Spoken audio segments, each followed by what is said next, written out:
The world underestimated Burkina Faso for too long. It underestimated Ibrahim Traoré for too long.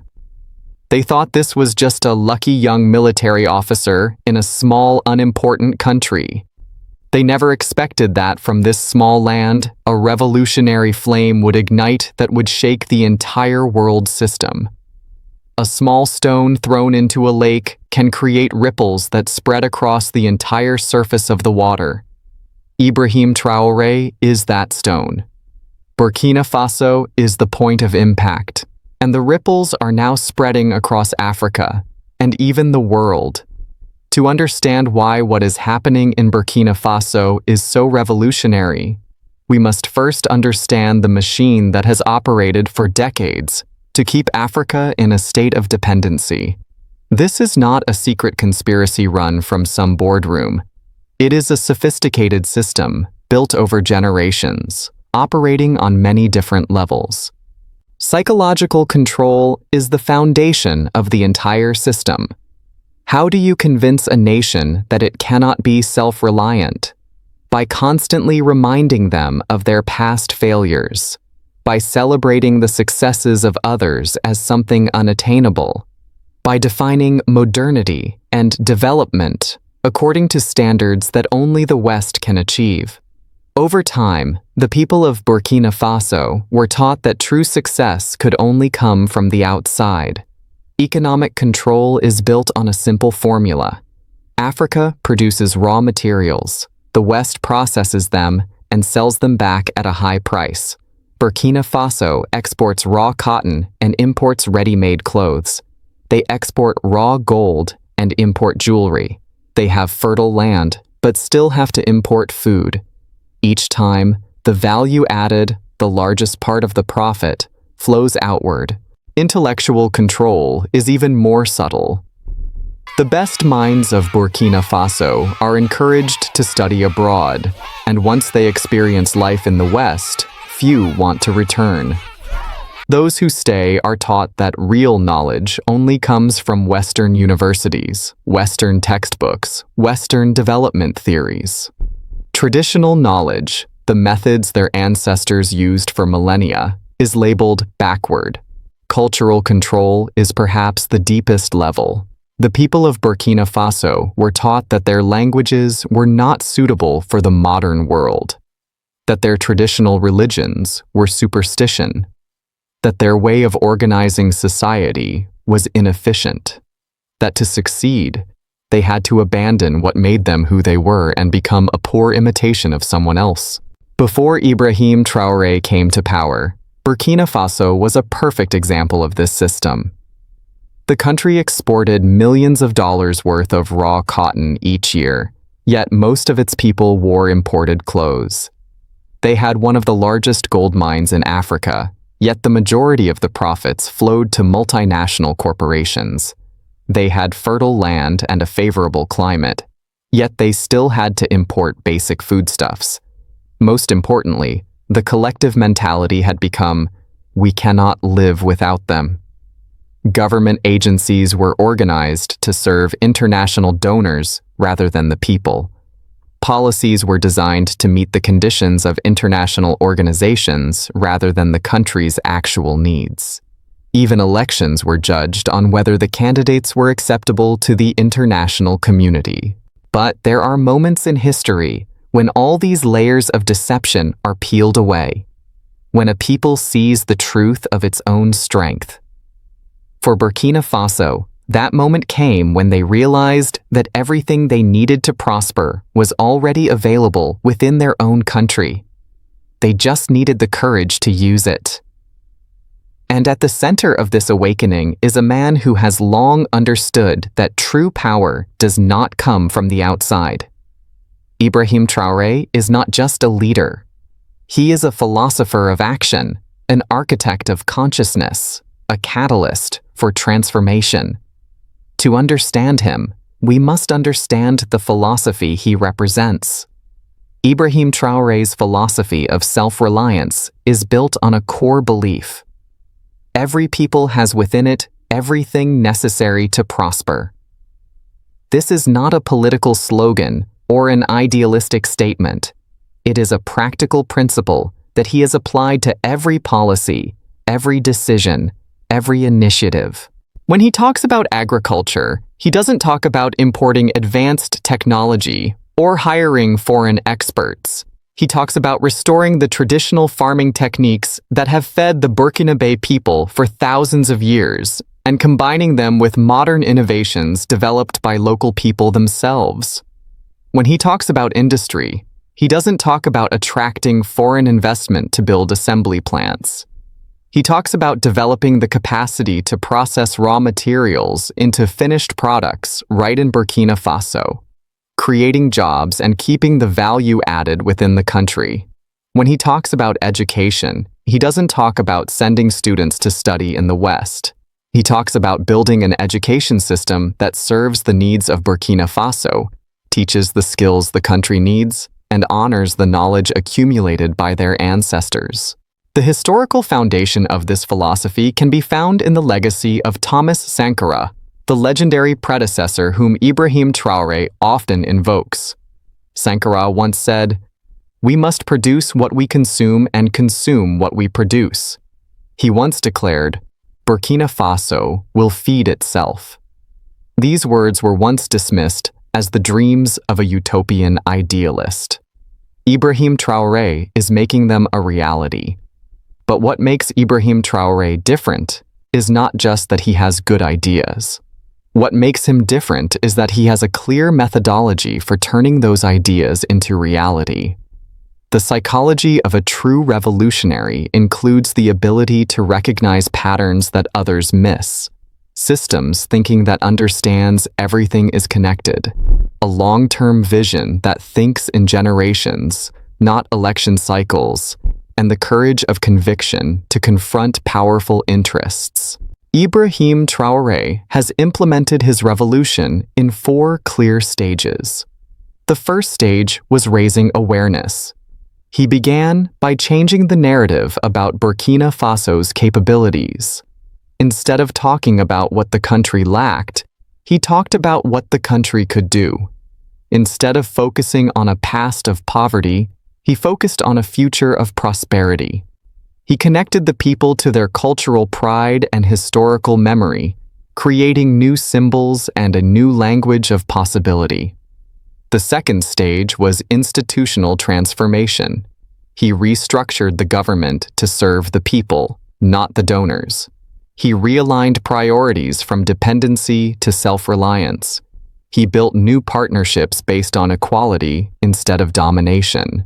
The third stage was an economic revolution. Instead of focusing on the ability to consume, he focused on the ability to produce.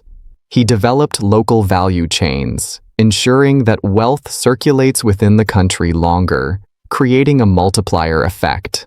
The fourth stage was a cultural renaissance. He restored traditional knowledge systems, combining ancient wisdom with modern techniques, creating a new identity as producers and innovators. But a philosophy means nothing without action. And Ibrahim Traoré's actions have created a movement whose effects are still spreading across the continent and the world. A revolution is never just about one person. It is about the moment when the consciousness of one person spreads and becomes the consciousness of many. In Burkina Faso, this spread occurred with astonishing speed and scale. At first, people were skeptical. They had heard too many promises from previous leaders. They had been disappointed too many times. But Ibrahim Traoré didn't just talk. He acted. The first believers were the farmers. When they saw that the government was genuinely supporting them to produce food for the country, instead of just paying lip service, they began to experiment. They started using traditional crop varieties that their grandparents had grown.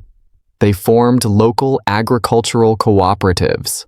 Knowledge-sharing networks emerged organically. Innovation and adaptation began from the ground up. In the education sector, teachers began to incorporate local knowledge into the curriculum. Students developed a pride in their local culture and capabilities. New educational priorities were defined: practical skills plus cultural identity. The brain drain slowed as opportunities emerged locally. In the economic sector, entrepreneurs began to look for local solutions. Investment shifted from foreign partnerships to local capabilities. New business models were based on creating local value. It was economic nationalism without xenophobia. The tipping point occurred when the majority of the population began to believe in this vision. At this point, skepticism turned into conviction. Change was no longer driven from the top down, but became a bottom-up movement. People were not just supporting Ibrahim Traoré's policies. They were creating new initiatives themselves. But revolution is not just about changing hearts and minds. It is also about changing systems and structures. Ibrahim Traoré understood that sustainable change requires institutional support. He fundamentally restructured the government. Ministries were refocused from coordinating aid to supporting production. Budgets were reallocated from prestige projects to productive infrastructure. New success metrics were introduced. Self-reliance indicators instead of donor satisfaction. The decision-making process prioritized long-term sustainability. His economic policy revolution included import substitution policies with realistic timelines, support for local industries and value-added processing, financial systems designed to serve local production, and trade policies that protected emerging industries. The cultural policy transformation included the official recognition of traditional knowledge systems, the integration of local languages into official communication, cultural events celebrating self-reliance and innovation, and media policies promoting positive African narratives. A true revolution does not respect borders. The ideas of Ibrahim Traoré and the success of Burkina Faso began to resonate throughout Africa and beyond. Leaders from other African countries are studying the model. Youth movements across Africa are adopting similar philosophies. Regional cooperation is being based on mutual strength rather than mutual weakness. A Pan-African consciousness is being revived with practical applications. Global attention began to shift. International development organizations were forced to reconsider their approaches. Academic institutions began to study the phenomenon. The media narrative shifted from skepticism to curiosity to admiration. Countries in the Global South took notice of this alternative development path. Perhaps most importantly, Ibrahim Traoré contributed to an intellectual revolution, a new development theory based on endogenous capabilities, a challenge to the neocolonial assumptions about African potential, a demonstration of an alternative path to modernization, a proof of concept for self-reliant development. But a revolution is truly measured by the transformation it creates. And the transformation underway in Burkina Faso is profound and multifaceted. The numbers and policies only tell part of the story. The real transformation happens at the level of the individual human being. How they think about themselves, how they relate to the world, how they envision the future. The psychological transformation is the core of everything. Before, the people of Burkina Faso thought, "We need someone to help us." Now they think, "We can solve this problem." This shift is not just about attitude. It changes behavior. It changes decisions. It changes possibilities. Mamadou, a 45-year-old farmer in a rural area, shares, "I used to grow just enough to get by. Now I grow to feed my community and to export. The difference isn't the land or the seeds. It's the mindset. I realized I can be a producer, not just a survivor." Fatou, a 38-year-old teacher, recounts, "My students used to dream of escaping Burkina Faso. Now they dream of building it. They see possibilities instead of limits. That's all education needs to do, show people what is possible. Burema, a 29-year-old entrepreneur, says, "I used to think that to succeed, I needed a foreign partner, foreign investment. Now I realize that true success comes from building something that the community owns and controls. The profit isn't just money, it's dignity." From a scarcity mindset, they move to an abundance mindset. Before, there aren't enough resources to do anything. Now, we have everything we need, we just need to organize it properly. From an individualistic mindset, they moved to a collective mindset. Before, I have to look out for myself. Now, we succeed or fail together. This individual transformation, when it happens at scale, creates a societal transformation. Burkina Faso is experiencing fundamental changes at every level of society. The economic ecosystem includes production networks with interconnected local businesses, innovation clusters with spontaneous emergence of solution-focused groups, financial circulation with money staying local, longer creating a multiplier effect, and value creation focused on adding value rather than just extracting resources. The social structures include stronger and more effective community organizations, intergenerational knowledge transfer with elders sharing wisdom and youth sharing energy, gender dynamics with women taking leadership roles in new economic activities, and youth engagement with young people seeing a future at home instead of abroad.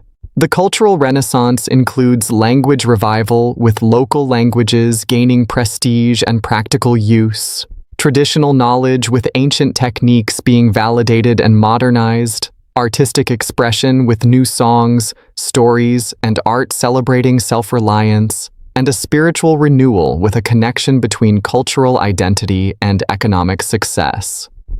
The institutional evolution includes government responsiveness, with civil servants being more accountable to the people, educational relevance with schools teaching skills needed for local development, healthcare innovation with traditional medicine being integrated with modern care, and legal frameworks supporting local enterprise and innovation. When individual and societal transformations combine, the result is a national transformation, a fundamental change in the character of the entire country. The economic indicators show food security moving from import dependency to export capability, job creation in productive sectors, a trade balance with reduced imports and increased value-added exports, and financial independence with less reliance on foreign aid and loans. The social indicators include educational outcomes with relevant skills and cultural pride, health indicators with improved nutrition and healthcare access, social cohesion with a stronger sense of national unity and purpose, and migration patterns with youth staying and diaspora returning. The international standing includes regional leadership with other countries studying the Burkina Faso model, global recognition for successful self-reliant development, partnership terms negotiated from a position of strength rather than weakness, and soft power with growing cultural and intellectual influence. The intangible transformation is perhaps the most important. The changes that cannot be measured, national confidence in collective capabilities, future orientation with planning for generations instead of just surviving today, creative energy with innovation and experimentation at all levels, and moral authority from standing for principles of dignity and self-determination.